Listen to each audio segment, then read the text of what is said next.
This video will show an analysis of a reactive wall that is used to clean up groundwater contamination. So we have a little sketch here, and we see there's some waste that creates some concentration. And let's see, here's the waste. The groundwater plume goes like this. Contaminated water enters this reactive wall. There's reactive material in the wall that degrades the contaminants in the water, and the reaction takes place within the wall, and then the water that leaves the wall is clean, or at least the concentrations have been reduced significantly as a result of interactions with the reactive wall. And so let's see, we've got a conceptual model that looks something like this. The wall looks like that. We've got some flux of groundwater, some concentration coming in, and then a reaction that takes place within the wall, and some concentration that comes out that's less than the concentration that comes in. Okay, so in order to analyze this, we're going to go in and create a control volume within the wall itself, a little control volume like that. And the analysis that we want to do is going to be intended to answer questions like how thick should the wall be to reduce C out to C in, reduce that ratio by a certain amount. That will be something that we could use as a design criteria. Okay, so how thick do we want to make that? All right, well, we start off with a control volume, and it'll look something like that. And it's got dimensions delta x, delta y, delta z. There's the sides we can't see, and we've got some flux that comes in carrying some, well, actually what I'm going to do at first is we're not going to use flux. We're going to use a, let's go.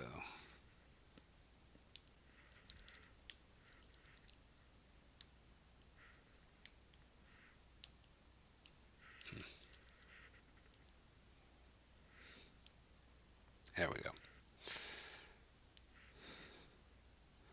So I'm going to have mass rate in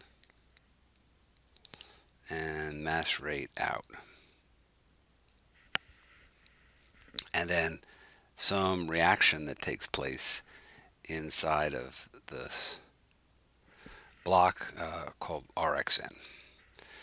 Okay, so the initial balance, conservation of mass, will be like this. Conserve mass.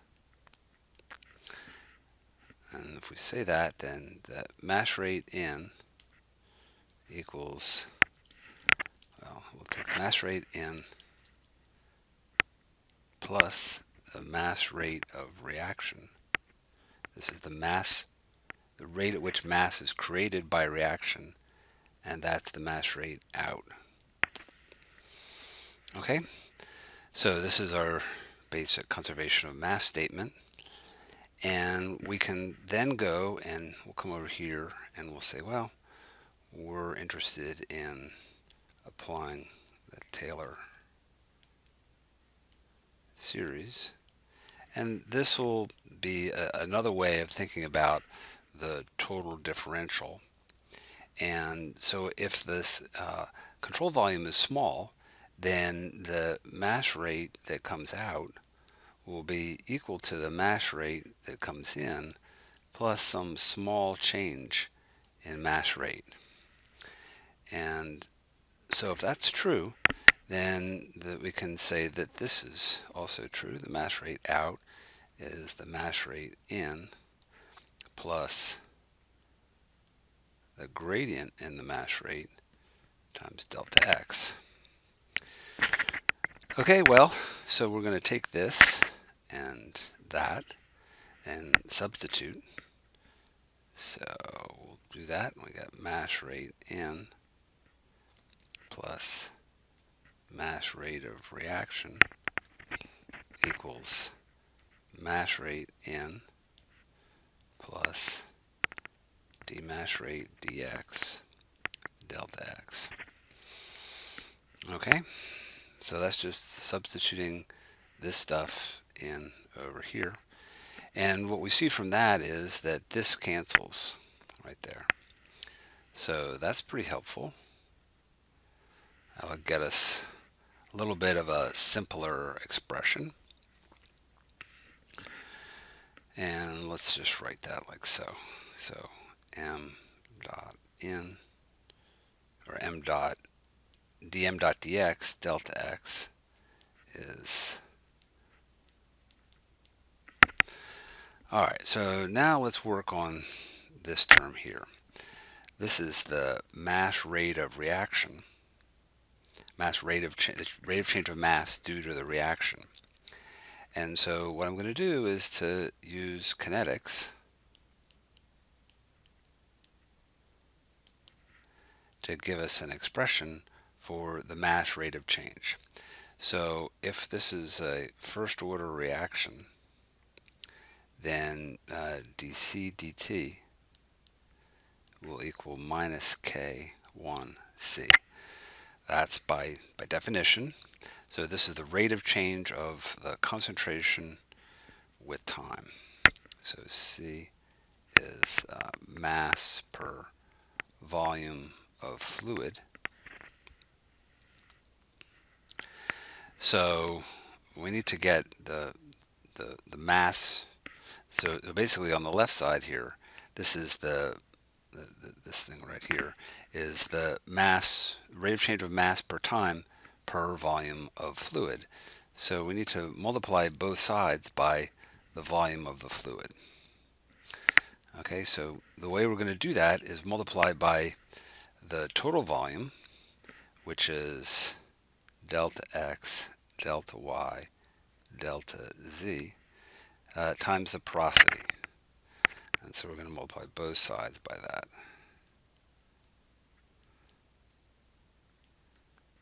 Okay, so now what we have is the mass rate of change from the reaction. And so what this will allow us to do, let's see, this is all going to equal, that equals m dot rxn. Okay, so what I want to do now is to take this stuff here and substitute it in for that. Okay, and I'm going to do that on the next page. So let's see, I have, from the previous page, I have minus, come on, okay, minus K1 C N delta X delta Y delta Z, and that equals dC dx delta x. I think I actually switched left and right sides, but that's okay. This will cancel, and we end up with this.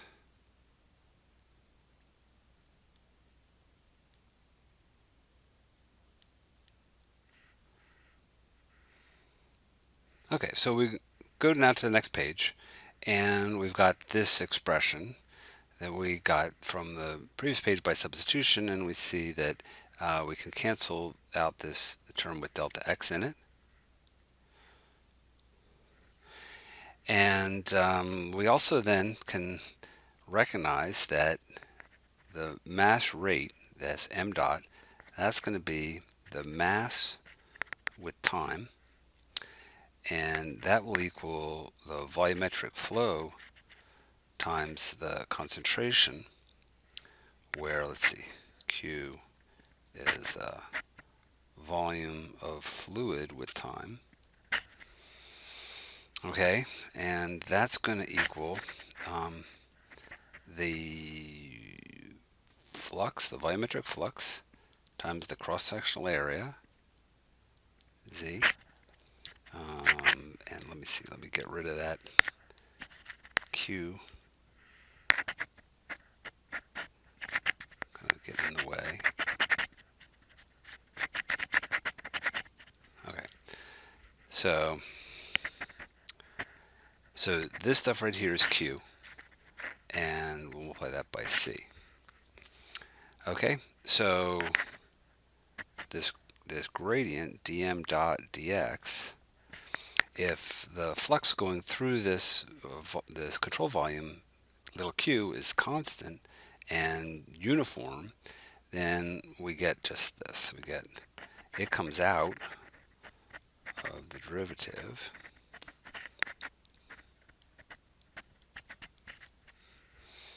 okay, so that's equal to that, and then we can say that equals this stuff here, minus k1 n times c m times delta y delta z, that stuff right there. Okay, so now we get to cancel those guys, and we get this.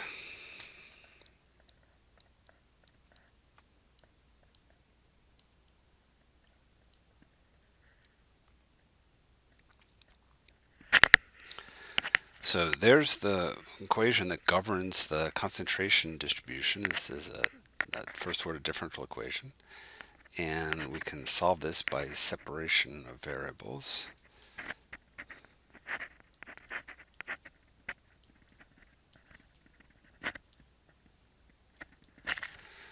And this can be integrated to give the log of C minus K1 n over Qx plus a constant of integration. Okay, now we want to solve for the constant, so we say that C equals Cn at x equals 0. If that's the case, then the constant of integration equals the natural log of Cn.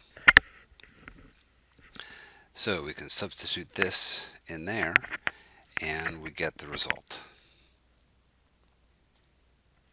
So we get this result, and this gives us the, well, it's close to giving us the concentration distribution. We can raise both sides to E, and we get C equals Cn e to the minus K1 n Q over x. So that tells us that the concentration in the reactive wall looks like that. There's Cn, this is x, and we've got a negative exponential here.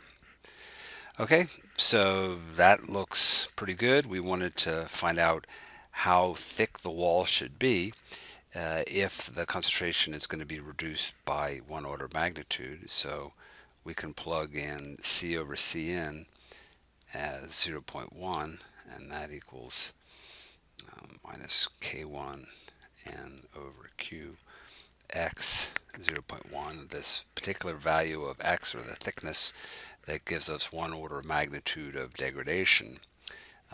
This right here is minus 2.3, and that equals this stuff over here, so we can cancel that out, and we can then just, we don't even need to bother writing this, we can just go right directly to that. 0.1 is Q times K1n. Okay, so here's an expression for the thickness of the reactive wall if we want to get 1 order magnitude of reduction in concentration. Well, we can see that the thickness will increase in proportion to the flux of groundwater through the wall. That makes sense. And it will decrease as the reaction rate increases or as the porosity increases. So I think that that all makes sense. Um, this analysis was for a first order reaction, but we did that right up here. We included the reaction rate with the kinetics. So this expression right here, let's see, this expression right here was where we introduced the kinetics. If the kinetics were different, if it was a second order reaction, for example, this expression would change, but then we could work through the analysis and we would have different results, but the basic process that we would go through would end up being the same.